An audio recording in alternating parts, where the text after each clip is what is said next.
Welcome to the deep dive. Today, we're really digging into something we all think we understand, compassion. Yeah, it seems pretty straightforward on the surface. Right. But what if our common ideas about it are actually maybe holding us back? Holding us back from truly caring for ourselves and, others. Mm, Maybe you felt completely drained after trying to help someone or found yourself thinking, I used to care, but now I just want to quit. that feeling, yeah. You might even call it compassion fatigue. So, our mission in this deep dive is to challenge those assumptions. We want to unveil compassion's deeper, often misunderstood nature, especially its vital link to something we all crave: wisdom. And our guide for this is a really fascinating piece by Tony Zampella. Exactly. It's called Compassion as Wisdom in Action, Part 1, Beyond Empathy. Let's dive in. So, Tony Zampella's piece kicks off with a scenario that I think many of us can, well, relate to. He introduces us to Jane, a trauma nurse, and she's slumped in a hallway. After years on the job, she felt her empathy had turned into exhaustion, and she's whispering, I used to care, but now I just want to quit. Wow, that hits hard. It does. That feeling of utter depletion. It's something so many of us experience when we really try to be there for others. But what's fascinating here is how the author immediately challenges Jane's own diagnosis, her own words. Yeah. He suggests it wasn't compassion that drained her. It was, and this is his phrase, empathy without spaciousness. It was care without clarity. Okay. Empathy without spaciousness, care without clarity. Exactly. He says, what Jane was missing wasn't more emotional fuel, it was wisdom. Ah, wisdom. That's a crucial distinction right from the start, isn't it? Absolutely. Uh-huh. And in this era we're in, marked by chronic distraction and, frankly, deep social disconnection, the article asserts that compassion isn't just a nice to have. It's not a luxury. Right. It's a critical capacity for clarity, connection, and human sanity. So essential. Pretty much. And this whole inquiry, for Tony Zampella, it actually started way back in 2005. He heard the phrase, compassion is wisdom in action, from John de Dolore. Okay. And it left him with this question that just kind of stuck with him. What does unwise compassion look like? Unwise compassion. Yeah. Interesting. Yeah. And he points out that in Western culture, we often see compassion as something, well, diluted, maybe sentimentalized, or just confused with empathy. Sometimes even equating it with emotional overwhelm or conflict avoidance, just wanting things to be nice. That really makes you rethink how you've understood compassion, doesn't it? If it wasn't true compassion draining Jane, then what? What was she feeling? Exactly. It sounds like we often mistake compassion for quite a few other things. Let's try and untangle some of those common misconceptions. Let's do it. Because the Latin root, compassio, which means to suffer with, that can actually be a bit misleading in how we use it today. How so? Well, the article details 3 common ways we kind of reduce compassion, ways that stop us seeing its true nature. The first one is sentimentality. Sentimentality. Okay. This is described as feeling bad for someone. But often this just serves to soothe our own discomfort rather than engaging the deeper roots of their suffering with discernment. Ah, so it's more about me feeling better than actually helping them. Kind of, yeah. Yeah. Think about it. Are you truly helping them, or are you just trying to make yourself feel a little less uncomfortable? Yeah, right. Okay. What's the second one? The second reduction is emotional impulse. This is a response driven by empathy or emotional resonance, Okay. where the boundary between the self and the other dissolves without insight into the nature or causes of suffering. So you just kind of merge. And that sounds like it could lead to that emotional contagion you mentioned. Exactly. Emotional contagion rather than clarity. You're just absorbing their emotions, which, let's be honest, is rarely helpful in the long run. Yeah, doesn't sound sustainable. And the third? And third, there's moral obligation. This is a value-driven action rooted in duty or principle. Which sounds good on the surface. Virtuous, even. It can be virtuous, absolutely. Yeah. But it might lack the depth of awareness needed to perceive suffering through the lens of interdependence and non-duality. It's doing good because you should, not necessarily from that deep, wise place. And Tony Zampella makes it really clear that even intellectual reasoning, just thinking about it logically, which we sometimes mistake for wisdom, even that can fall short. Okay. True wisdom, he says, is not abstract or detached. It is embodied, intuitive, and clear. Embodied, intuitive, clear. That's a powerful framework. So, okay, to help us navigate this, how does the author define these key terms? Wisdom, spaciousness, compassion. Yeah, he gives us some really helpful framing definitions. He defines wisdom as a direct intuitive knowing held within the spacious clarity of non-clinging awareness. Non-clinging awareness. Okay. And this wisdom reveals how our fixed perceptions give rise to suffering and gently loosens their grip. Gently loosens their grip. I like that. What about spaciousness? So spaciousness. This ripens as ego clinging, softens our attachment to fixed identity, outcomes, and roles. Ah, letting go of that rigid self. Exactly. From this openness, the heart of compassion naturally emerges. Okay, so wisdom and spaciousness create the conditions for compassion. That's how he frames it. Mm. And then compassion itself arises from the warm, spacious, and awakened heart, the loving mind, The loving mind. which here refers to that integrated heart-mind where awareness and emotion reside. It is the sincere impulse to relieve suffering, not through reaction or performance, but through presence, clarity, and care. Not reaction or performance, but presence, clarity, and care. That's beautiful. It really is. And the article gives this really vivid metaphor to tie it all together. Oh, yeah. Wisdom is like a vast, clear ocean, deep, still, and spacious. Compassion is the wave that rises when suffering touches its surface. Wow. The wave is not separate from the ocean. It is the ocean in motion. The ocean in motion. Right. That connects it back to that idea of shunyata, or emptiness, right? That interdependence. Precisely. It emphasizes that compassion isn't something we have to strain for, or be moralistic about. It's spontaneous, an awakened response to the reality of suffering. It just flips the script entirely on what we normally think compassion is. It's not effort, it's arising.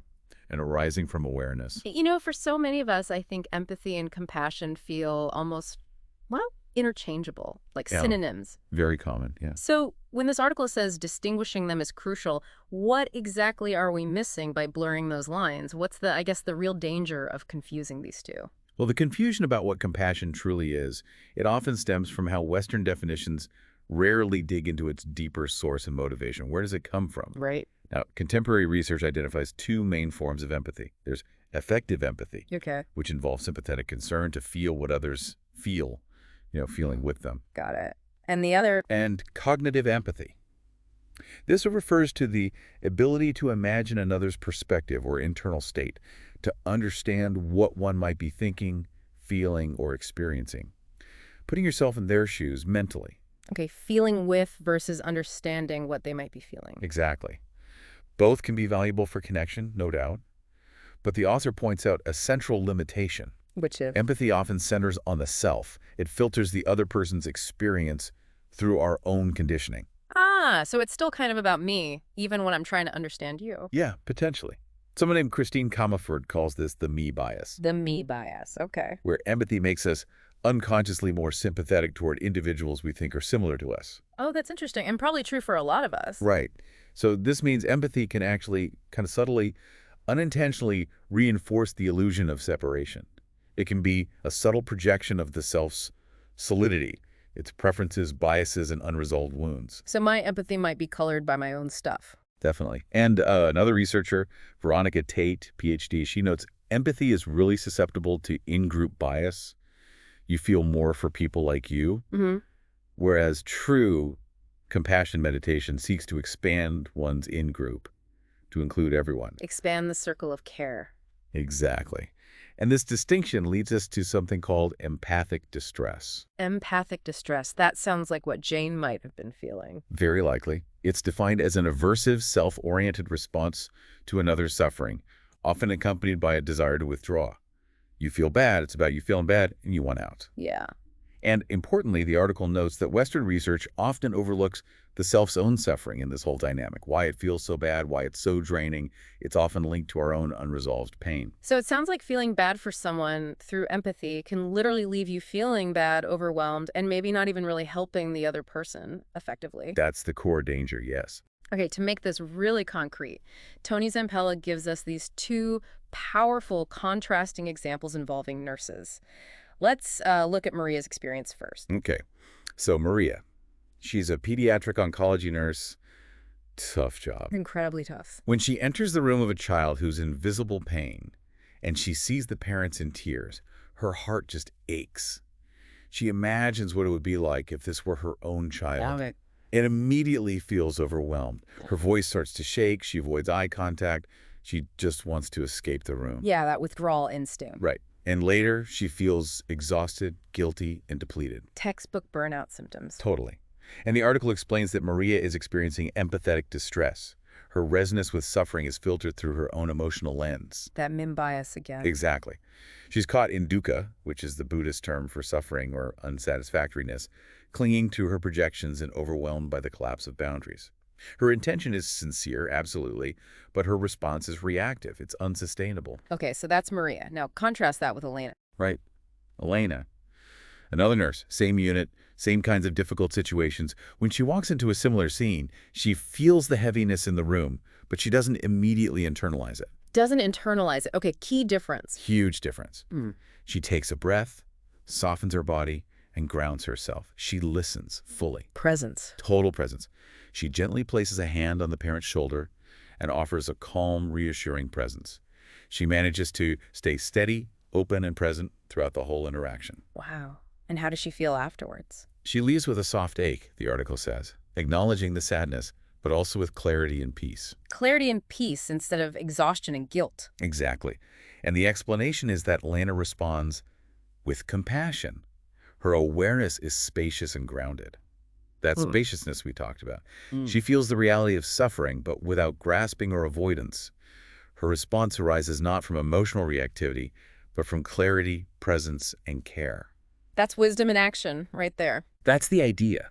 Her capacity to hold that suffering without collapsing into it. Yeah. That's what the article points to as wisdom-infused compassion. Wow, what a clear contrast. It really sounds like Maria's empathy because it was filtered through her own identification, her own unexamined pain.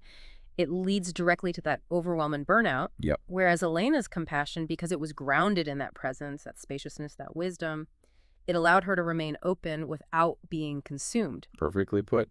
One collapses into suffering, the other meets it with clarity. Yeah. So it really sounds like empathy, even though it's often well-intentioned, can actually be quite, well, self-focused in a way that true compassion isn't. Is that why Zampella calls empathy that subtle projection of the self-solidity? Precisely. That contrast between Maria and Elena, it reveals that compassion isn't just like empathy turned up to 11. Right. Not just more intense empathy. No, it's a distinct capacity. It's rooted in that non-clinging awareness and fundamentally a different view of self and suffering. It's a profound shift in how we even approach suffering itself. What an illuminating deep dive this has been, seriously. Bringing it all together, this exploration into Tony Zampella's work, it really offers a profound shift in perspective, doesn't it? I think so, yeah. Distinguishing true compassion from just empathy or sentimentality or even obligation. It allows us to understand its deeper nature, that it's a spontaneous, embodied response to suffering that arises from interdependence and non-clinging awareness. That interdependence is key. Absolutely. It challenges us to see that while empathy, informed by separation, often centers the self through emotional resonance. The me bias. Exactly. Compassion, grounded in interdependence, dissolves that boundary. It's a move from just identifying with suffering to actually being fully present with suffering without merging, which is attachment, or distancing, which is detachment. Finding that middle path. And this leads us to a really provocative thought from the article, circling back to that common phrase, compassion fatigue.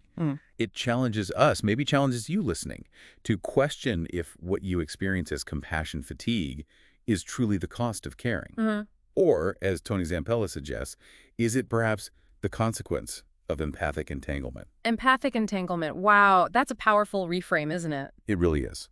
It suggests that cultivating wisdom, that spacious clarity that Elena showed, it isn't just for, monks or spiritual leaders. It's actually a practical tool for everyone. Nurses, for parents, for anyone dealing with suffering. It means maybe taking that breath, noticing when your own emotions are starting to merge with someone else's and asking, am I collapsing into this suffering or am I creating the space to truly meet it with presence? That pause, that moment of awareness. That simple pause could shift everything. So the question for you to maybe reflect on is, how might this newfound understanding of wisdom-infused compassion change how you approach challenging situations, both personally and professionally?